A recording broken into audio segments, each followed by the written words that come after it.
ആവശ്യമുള്ളതും അല്ലാത്തതുമായ തർക്കങ്ങൾ, ഇവയെല്ലാം നിറഞ്ഞൊരു ചുറ്റുപാടിലാണ് നമ്മുടെ ജീവിതം. കേട്ടിട്ടില്ലേ, when words become weapons, silence becomes a shield. ചിലപ്പോൾ വാക്കുകൾ ആയുധമാകുമ്പോൾ മൗനം ഒരു പരിചയമായി മാറും. മൗനത്തിന് വാക്കുകളെക്കാൾ ഉച്ചത്തിൽ സംസാരിക്കാൻ കഴിയും. പ്രകോപനങ്ങളോട് പ്രതികരിക്കാൻ നിൽക്കരുത്. നമ്മൾ ആത്മനിയന്ത്രണം പാലിക്കണം.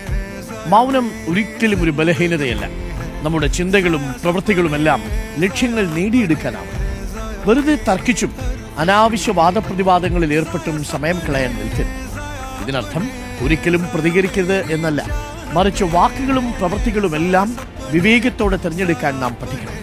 അനീതിക്കെതിരെ ശബ്ദമുയർത്തണം. ശരികൾക്കൊപ്പം എന്നും ഉറച്ചു നിൽക്കണം. വേദനിപ്പിക്കാനോ അപമാനിക്കാനോ പ്രകോപിപ്പിക്കാനോ ആളുകൾ വാക്കുകൾ ഉപയോഗിക്കുമ്പോൾ ചിലപ്പോഴൊക്കെ നിശബ്ദത തിരഞ്ഞെടുക്കണം. നിങ്ങളുടെ സമാധാനം, ആത്മാഭിമാനം, ആത്മനിയന്ത്രണം എന്നിവയ്ക്ക് അത് ഗുണം ചെയ്യും.